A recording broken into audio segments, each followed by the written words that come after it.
Do you want me to literally go in order, or do you want to try and group them? I don't care. So- I don't even know what the questions are, so just fire away. All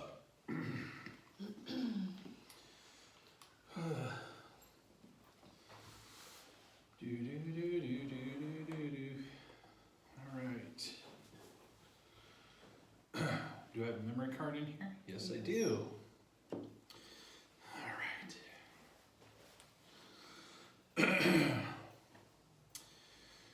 Okay, let's fire away in 3, 2. You're recording up there? Yes, sir. All right, in 3, 2, 1. Welcome to G Money, real talk on everything mortgages and real estate. I'm here today with my beautiful counterpart, Sarah Abrams. Welcome. Thank you very much. What are we chatting about today?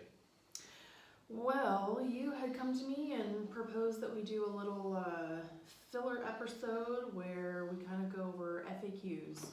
I ask you some questions that maybe the general population doesn't know, or the first-time home buyer, or whatever it may be, and see what you have to say. Yeah, I don't want to call it a filler though. I think it's all very important, relevant, but how do you have an episode on just some of these small little tidbits?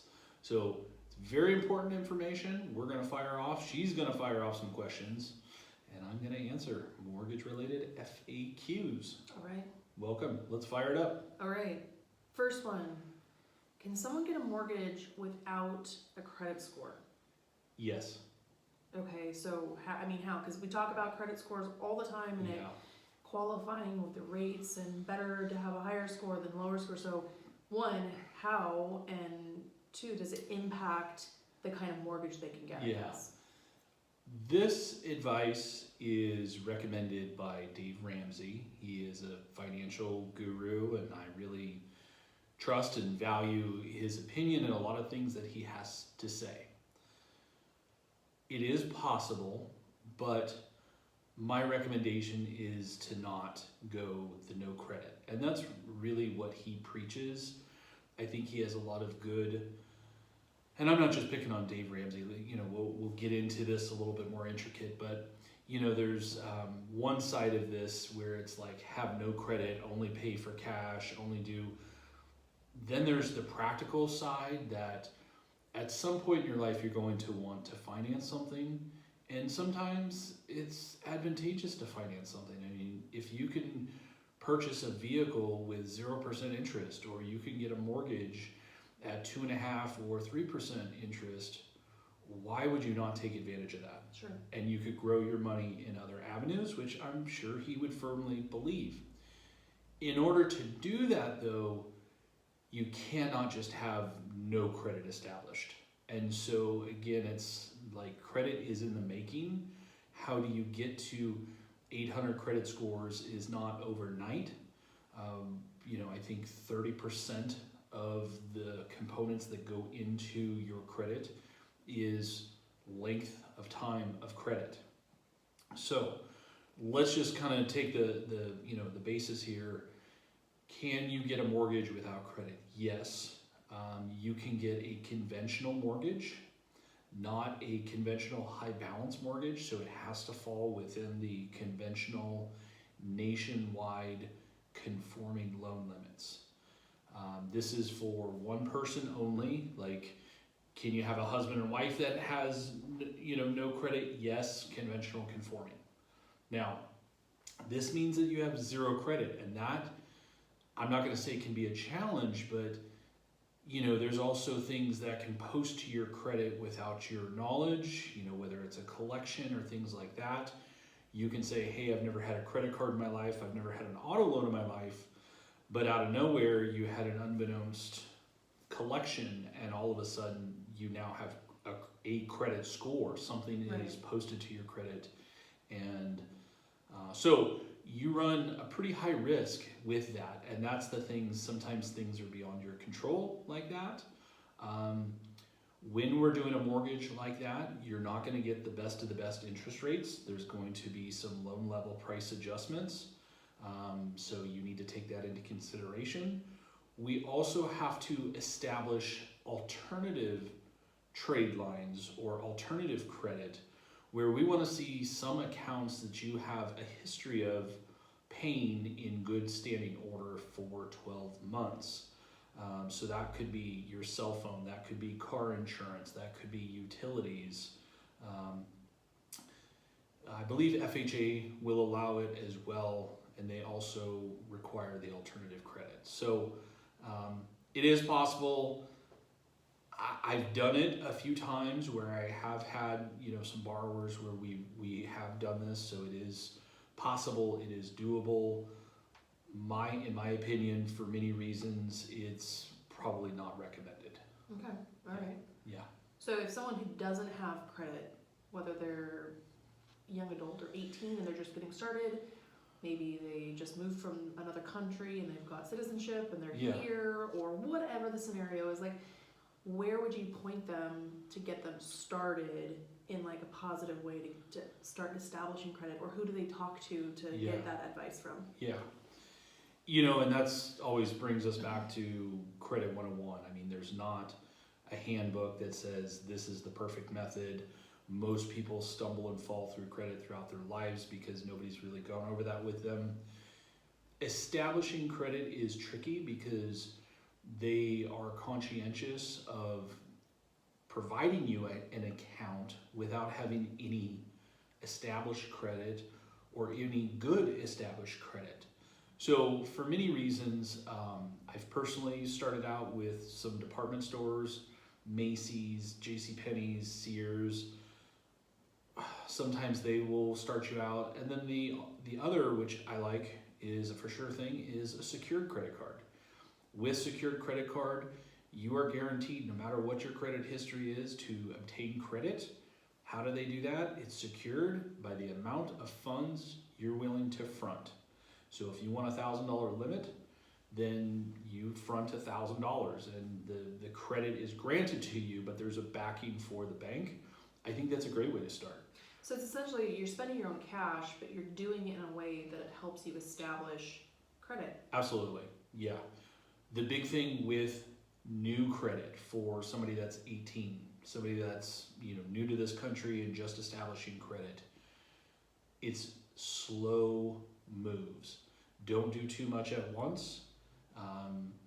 There's a lot of myths on credit of you have to use it each month. You don't. The biggest recommendations that I have: take it slow. Don't open too many accounts at once. Don't close accounts. Use them, even if it's occasionally. Just make sure that at least once a year, so they don't close your account. And be conscientious of your balance versus your available credit. That can also make or break your credit scores. Because you have such limited credit, the amount that you have charged can swing your scores 100 points in either direction. So maintain 25% of the balance for the amount that you have charged at any given time. So that's what I've got. Cool. Awesome. All right, ready for the next one? Fire away. Down payment. How much does a person need? There's a lot of stigma or misinformation out there about you have to have the old school mindset. It's 20%. Yeah. But there's a lot of options out there. So how does someone get started with a goal in mind? Yeah. One, I think just getting started out is scheduling an appointment, sitting down, and see where your finances are. Review that and be very open and honest and upfront with your lender. Tell them how much you have. Tell them how much you don't have. Allow them to pull a credit. Even a soft credit is a great way to go. We got to lay all the cards on the table. Mm-hmm. And they're going to properly guide you to programs that are available that meet your criteria. Now, for primary residences, I'm going to say I feel that the mortgage industry is at a great spot, that if down payment is the only thing that you're lacking, we will throw the kitchen sink at it to help you get into your home.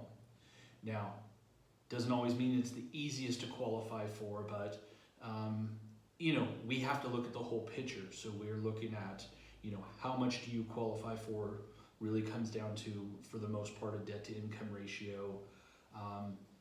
Your credit score plays a big part in this. And so again, going back to, if you have no credit and no credit scores, many of those doors are not going to be open and available to you. There is minimum credit scores for certain programs, especially a lot of down payment assistance programs. So again, having a decent credit score and protecting that, being understanding and conscientious of your credit, is going to help you get into a home, and I would prioritize that. Now, for just high-level programs, conventional loans, conventional conforming loans, primary residence is what I'm speaking about, you can get in for as little as 3% down. Government loans like FHA is 3.5% down, so very slight difference. Then we have some of the specialty programs. That would be like the USDA program. That is 100% financing. That is available.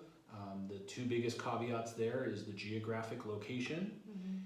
And when we get into down payment assistance or anything that's providing a reduced or below market down payment, we open up the door to income limitations. Sure. And rightfully so. We want to make sure that somebody that is making $500,000 a year, they're putting a little skin in the game. Exactly. And so a lot of these are by household size.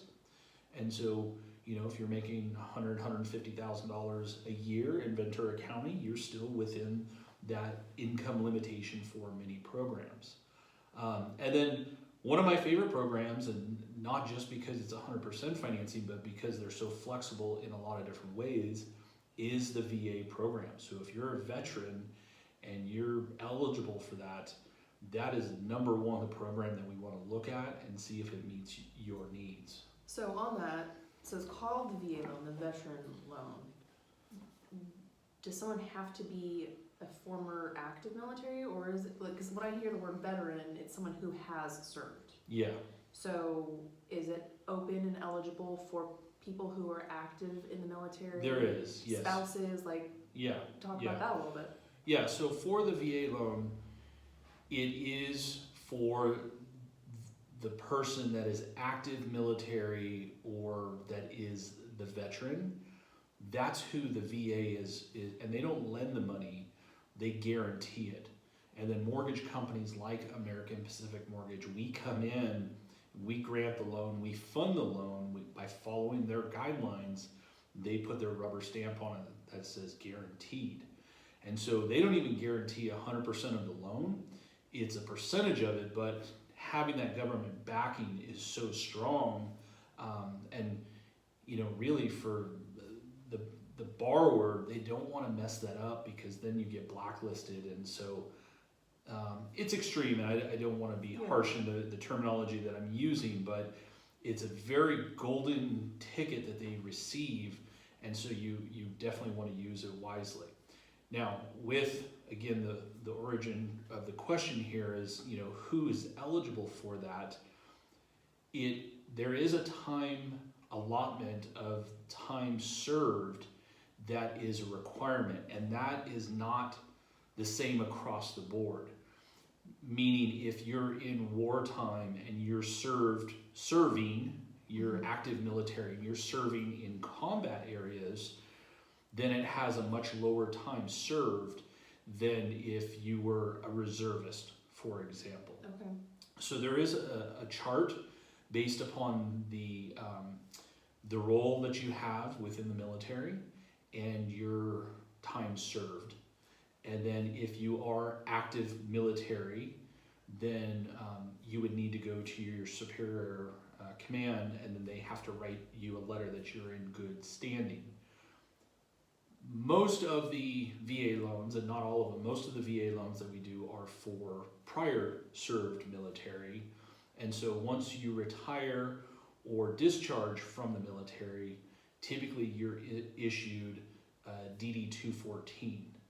And so that is your discharge papers that we would request a copy of. And then from the discharge papers, we go to the VA system there's an intranet that they have, and we order, veterans can also order this. It's what's called a certificate of eligibility. So if veterans out there and they want to know, they can log in and try to request that. A lot of the older generation, it may take, not just instantaneous, because they have to go search records and make sure that you satisfied the time. So it's a time allotment, and then it's also how you were discharged. Honorable, less than honorable, dishonorable. Yeah, and dishonorable is typically not eligible, but less than honorable is. So any military folk out there, they would understand those terminologies a lot better, but that's kind of what it is. Now, the VA will allow you to purchase with a spouse. They will allow you to purchase with other veterans, so two veterans could purchase together. They could use one person's certificate of eligibility, or they could combine and share the eligibility so that they only use a portion of each one of theirs. Where it gets a little tricky is if you're non-military trying to take advantage of the loan. Non-military meaning like a spouse. A spouse. Okay. Yeah, so if, and I don't know all of, the caveats of this, but, if, God forbid, your husband passed away during wartime and, you're a surviving spouse, then that is an extreme example where I'm understanding that you could obtain a loan for that. Any example where you are non-military obtaining a loan does require prior approval with the VA. And so we have to submit the loan and the criteria, the reasoning, all of that to the VA. It also gets a little tricky too, if you're a veteran, and I've seen this where kids want to co-sign and kind of take advantage of the VA loan. If the veteran has very little income, of course all parties have to reside in the property as their primary residence, but then it comes into an income situation where they want to make sure that it's truly benefiting the veteran and it's not being exploited, or the children that are on the loan and moving in are significantly higher income. They want it to be, there's some reasonable tests that they have as you get into these detailed nuances. So the easiest vet, non-vet is a husband and wife couple. You can apply together. The spouse's income would be considered on that. Both parties are on the loan, and that's a very common occurrence of how we do the VA loans. Cool. Well, that was a question I didn't have on my list over here. Yeah, we got a little windy on the VA. Well, they do get a little intricate, and I mean, it's really for the benefit of the veterans, and that's why I really enjoy the VA loans quite a bit. Originating them, it's helping out veterans that have helped serve our country, and so rightfully so, they have an awesome benefit, and I'm stoked to be able to provide that for them. Yeah, that's awesome. Very cool. Yeah. All right. I hear this while I'm working away at my desk and you're on the phone with clients. I hear this word a lot. And I think for the average person who has no idea about finance or the market or mortgages, they don't know what you're talking about. Points. What are points? You talk about points, buying down points. The points, Yes. points. What are points in terms of mortgages? Yeah. I'm going to point back to the last question that we had real quick, only because I had a thought here that I didn't finish that question fully. Okay. We got to the VA, but where I omitted, and we hadn't got there yet, was down payment assistance loans. Yeah. And so those layer, if you need 3% for the down payment, if you need the 3.5%, that is a whole second loan that you would then obtain from some form, some entity of down payment assistance. Typically, they're in a nonprofit status. One of the largest ones that I see is Cal HFA, the Housing Finance Agency for the state of California, where again, they'll fill that 3% bucket, and you can layer that down payment assistance on top of a conventional loan, on top of an FHA loan. You can even do it with a VA loan. And why would you do that? Is to help cover the closing costs. So again, if you have the credit and the income to support that, and the only thing lacking is the down payment, there are many programs and options to help get you covered. Cool. So, okay, so yeah, we're circling back to that. So the moral of the story when it comes to how much does someone need to have for a down payment is it varies, and the best practice is don't shoot in the dark.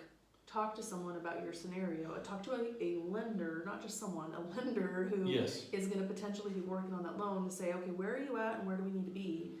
And they can help guide you on kind of the path and the trajectory that you need to be at to see what's possible. We can even take it a step further, which I really love, is facts to support these findings. I don't like it just, this is my thought and this is how I do business. Mm-hmm. We have some, actual programs where we can do what's called cost of waiting. And the old adage is you had, many years ago, yes, you had to have 20% down. But then the devil's advocacy is, do you wait another year or 2 years to save up 20% down, or do you buy now? Mm-hmm. And we can run side-by-side comparison reports to show you, I'm going to say a majority of the time, the cost of waiting will actually cost you more. And how is that? Is you have appreciation, which compounds. And so, year over year, the average in this area is about 6% per year. Well, if you wait 2 years, it's not just 12%, it's 6% compounded onto what you purchased it, plus another 6% on top of that. That's increasing your purchase price, but that's also increasing your down payment. Right. Exponentially, everything is kind of shifting on this scale. And so the idea is the sooner that you can acquire an asset, then long term, you've bought it at the lowest price. Long term, it will grow and supersede that additional down payment. It'll also grow in equity and value, as well as amortization. So it's not just you bought it at $800,000, it's going to grow to $800,000, but having a mortgage on that you started out at $700,000, for example, you're paying that down each month. So the 30-year clock, which is what most consumers choose, the sooner you can start that 30 years, the sooner you have it paid for. Mm-hmm. And so if you're buying, again, food for thought, a home at 60 years old, do you want to have a house paid for by the time you're 90, or do you want to start that clock at 25 years old? Mm-hmm. So it's just numbers, and we can go over the numbers in your scenario. Everybody's different, and everybody has different reasons, and we have different paths that you've taken, and they affect your outcome, and that's okay. We can see where you presently stand, what's your goal, what are the hurdles that we need to overcome, and put together a plan that works in actionable steps. Love it. Yep. Very cool. Okay, now we're going back to that question, Well, which is jump ahead again. Points. Points. What are points? Yes. So, the evolution of how lenders have gotten paid has evolved in my tenure of originating mortgages.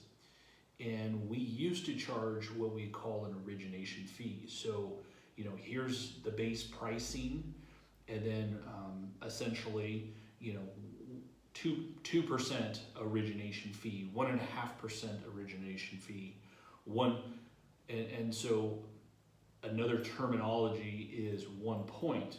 Well, 1 point equals 1%. So instead of saying 2%, it would be 2 points. And so there is a little bit of a difference here, and I'm going to continue on my example. Is mortgages are highly competitive, highly sought after, and so competition is good in everything because it drives down the prices and really the competitiveness of the rates and fees that not only consumers are paying for, but what they actually receive. And so I like that dynamic. And so the evolution was how we got paid was to charge the consumer up front in an origination fee, and that was really paying us, that was compensating us for our services. And so with that getting more and more competitive and cutting our fees down so little, it was tough to make money. And so they slightly changed it, and so the compensation rules, which they have highly regulated, they've broken it down that you can have two different methods of paying a lender, and most consumers don't even know it, but the methodology that most originators choose is a lender paid compensation. And that means that our companies compensate us for our commissions, our origination fees. Now, if the interest rate that is offered to you is 6.5%, and you want to have 5.5%, the going rate is 6.5%, and so you're wanting to have an interest rate that is below market. And so, yes, you, the consumer, can have any rate that you want. And how, people go, what do you mean, Greg? And it's like, hey, if you want 7.5%, you want 6.5%, you want 5.5%, we'll give you whatever our rate sheet allows. Mm-hmm. Now, if it's below the market, so it's below where the market industry, the competitive market rate is, then you're going to buy down the rate in the form of points. So to buy it down, that may be 2 points, it may be 1 point, maybe a half a point. We always kind of analyze that and see, does it make sense? Now, I have a few tests that, again, mathematically, I look to calculate to see if I can make the recommendation for that. How much does it cost initially? So does it cost you $10,000? And how much do you save? Do you save $500 a month? Well, if you divide that into the monthly savings into the initial upfront cost, that's how many months it takes to break even. Mm-hmm. And so if we're looking at 60 months, 5 years, does that make sense? Probably not for a majority of the mortgages or buyers out there. And why is that? Because potentially, most likely, they're going to be moving on to the next home. Yes. So statistically, home buyers will buy and sell. The average nationwide is about every 7 to 10 years. California, we move a lot more frequently than that, and that number is reduced to 3 to 5 years. We're moving around. And then you also get it to where rates, what's the environment now on interest rates versus what's predicted in the future. There's a projection where the future rates are going to be coming down, and so again, you take all those considerations into the math equation. Unless you're at a 24 to 36 months, that's probably the highest right now that I would recommend that.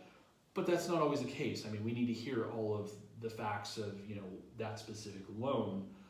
But that's what essentially points are: is you're artificially buying down the rate. You're prepaying it, and so that point doesn't go to the loan officer. They're not making more money. It's going to the true lender that's saying, hey, again, the market is at 6.5%. You wanted 6%.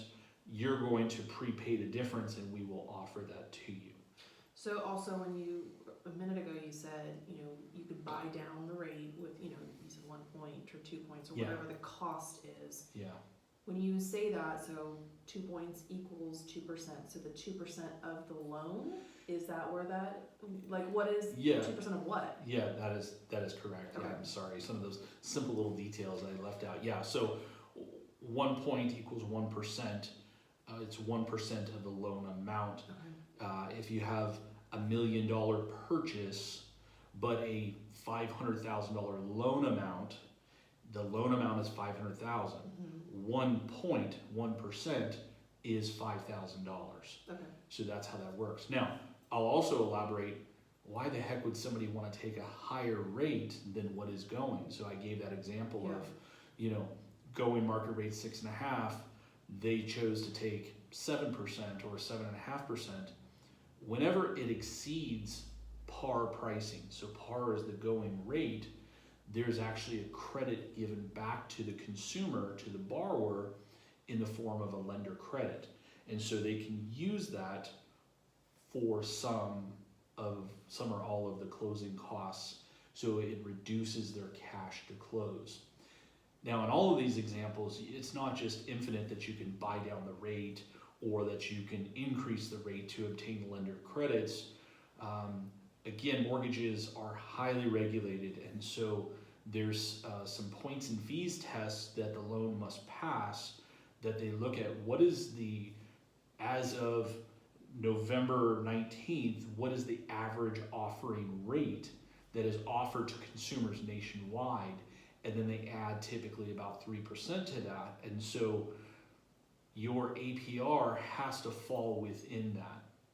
Now, the APR, and this gets a little confusing, but I do want to just kind of highlight on this for a minute, is mortgages all have an APR which is higher than what's the interest rate that is offered and that the interest rate that the consumer will pay money on. And so what does all of that mean is if you get a $100,000 loan, there's certain closing costs to do any loan, and so that's an appraisal fee, the lender fee, title, escrow, recording. Certain fees are calculated within that APR.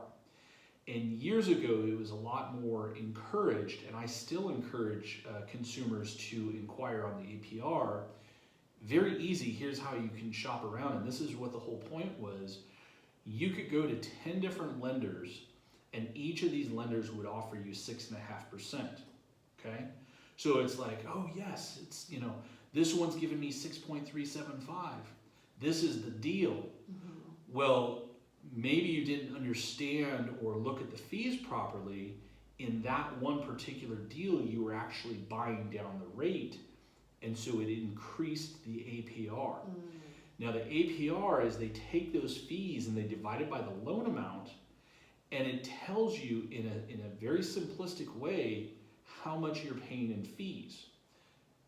How much you're paying is the spread or the difference from your APR rate to your actual rate. So going back to my examples, I have 10 different lenders, 9 of them have given me 6.5% interest rate. One gave me 6.375, so an eighth lower. Let's say 9 of those, the APR instead of 6.5 is 6.75. The one that gave me 6 3/8, their APR is 7%. Mm-hmm. So now it's an easy way to just, again, compare the difference, the spread between those, and say, look, 5/8 is the spread, the difference from 6 3/8 to 7%. That means the fees are much higher on that loan. Now, the APR is still disclosed. You receive disclosures, the loan estimate, and the closing disclosure. They offer that in there, but really what the government's kind of encouraged now is they want you to look at the 5-year cost. What is this loan going to cost you for the first 5 years? Mm-hmm. And I think what they're saying, again, goes back to my point that there's a lot of turnover in housing and mortgages. Why look at it for the full 30 years when most people are only going to have that for a shorter time period? Sure. But I just gave you valuable information to look at your disclosures and actually read them, and now you'll understand the difference between the interest rate offered and the APR. Yeah, interesting. Yeah. All right. Well, what do you think? Do we have time for one more, or should we call it a wrap for today? Let's do one more. Let's end it. What do you got for us? All right. We're just talking about payments, so let's talk about that one here. So what is actual mortgage payment? So someone has a loan for the home, but there's more that goes into their monthly payment, if I'm not misspoken. There is, yeah. So when we do a mortgage, originate a mortgage, we qualify you at everything that is it entails within that purchase for that scenario. And what do I mean by that is you're borrowing money, so whatever your mortgage is at the given rate, we calculate what is the monthly principal and interest payment. Now, every purchase or refinance will have homeowners insurance. If you own a property, it's required. It's not required if you own your home outright, but if you finance your home, it is required that you have homeowners insurance. We as lenders don't sell you insurance, at least a majority of us don't. We allow you to shop around and choose the coverages and deductible. There are requirements on what all of that can be, but we do take into account the homeowner's insurance. We also take into account any property that is owned anywhere in the United States will have property taxes, so we also account for the property taxes. Now, what are some of the other potentials is every loan, we look to see if it's in a flood zone. If it is in a flood zone, as determined by FEMA, then it requires flood insurance, and we have to take that into account. If you're putting less than 20% down, or you have like an FHA type loan that has mortgage insurance or PMI, then we take that into account. Certain insurances, like especially in California, it's gotten to be very challenging for high fire risk plans. So you may have the California Fair Plan, which is kind of worst case scenario, but that's not enough insurance coverage. So then you have a DIC wraparound plan. Okay. So again, there's a lot of these little nuances that can start to add up. We don't get into the utilities. We don't get into, anything like that. It's just the overall, if you have that house purchased, what are the requirements, property taxes, various types of insurances, property taxes, PMI, that's what we're looking at. Now, different loan types, if it's a government loan, FHA or VA, they do require that you pay impounds, which means that you pay all-inclusive one payment each month that pays sufficiently enough to cover the annual premiums for property taxes and those insurances. If you have a conventional loan, it varies by loan to value. And so if you're at 90% or lower, where it's a lower risk and you have a more experienced home buyer, that's the point that we provide you the option to waive the impounds or escrow account. So if you prefer to pay the property taxes and insurance separately, then you can do that. That's how. So what that would do would Yes. save that homeowner money on a monthly basis, and they would pay their taxes biannually, right? Yes. And their insurance is on their own, so it wouldn't be rolled up into the mortgage payment. It's on their own. Is that what you're saying? Yes. And I'll give you a little example. Our primary residence, our first mortgage, $36.56 and 33 cents is the minimum payment. I bet you didn't know that because I pay the bills. So that's just principal and interest. And then we have property taxes, which are about $1,000 a month, and we have homeowners insurance, which is about $300 a month, but we don't pay those monthly. Instead of paying $1,000 plus that extra $1,300, I keep that money in our accounts and use it for whatever purpose. And then when they come due and payable, then I write a check for the full amount to cover them. Now I have to, as I've, what they say, waived escrows, I'm responsible for that.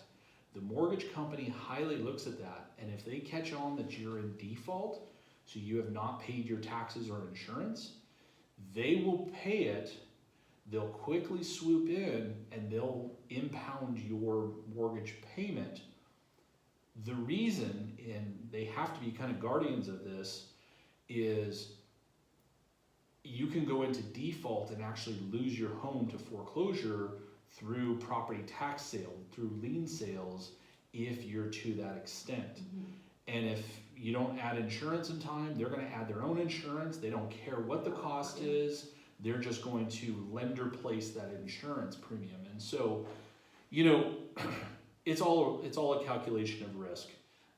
Lenders, some people think that they pay interest on the impound account. They do not. Actually, the lenders typically pay you simple interest of 2% per year. They're just there to moderate what the cost is and to help you pay those. They don't want you to overpay it. They don't want you to underpay it. It's kind of like your income taxes. You know, that you want to be a break even as close as possible, if possible, every year. However, this is a great question. Certain loans require it, others do not. When we are qualifying you for a home, whether you choose and you have that option to waive it or not, we're looking at the total liability of the property, and we call that the qualifying payment. So Cool. there it is. Long and windy, but I like those detailed explanations so consumers can really understand what the difference is. Yeah, I mean, that's what this is all about, is kind of getting into the nitty gritty about some of that stuff. And, you know, people come in and meet with you and ask these questions, but for the person who doesn't take that step because they're nervous, they're scared, they think they can't, whatever, this kind of episode, we'll do more of these, provide some of that information for them to kind of And you know, digest on their own. I didn't even elaborate. Why would they force it? Why would they make you pay it on a monthly basis? And I just, for me, the explanation is that most consumers, especially their first time buying, everything is new to them. Mm-hmm. And so checking your mail, seeing bills, not knowing if it's valid. But then the second thing is having these side bills beyond your mortgage at critical, I'm going to say, cash flow strap times of the year, the end of the year, the first of the year, you know, around the holidays, that you have to come up with big bulk sums of money makes it challenging. And let's be honest, not everybody's the greatest at budgeting for that. Sure. So to have it where you could just look at, hey, projected for the year, we have, you know, $12,000 of liabilities that we need to cover between property taxes and insurance. Let's just divide that up by 12. You pay 12 equal installments of $1,000 a month. And it's taken care of. And it's taken care of. So set it and forget it. I feel like that Ron Popeil infomercial over here. I'm trying to sell you on it. But, Very good. All right. Well, thank you for your wealth of information. As always, Sarah, it's always a slice to kind of share this information. We've got many more FAQs coming. It's that time of year. We got the holidays coming. I'm already feeling the colder weather out there. I don't know how everybody else is doing, but I like it. Yes. I like it. I'm ready for some warm fires at our cabin and some hot cocoa, and we'll keep the content coming for you. We still get raving reviews. Thank you, all of our amazing fans and dedicated listeners. We sure appreciate it.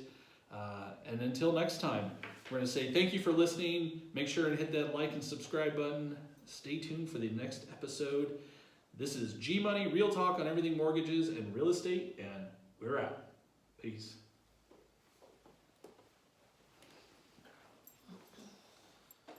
It's good.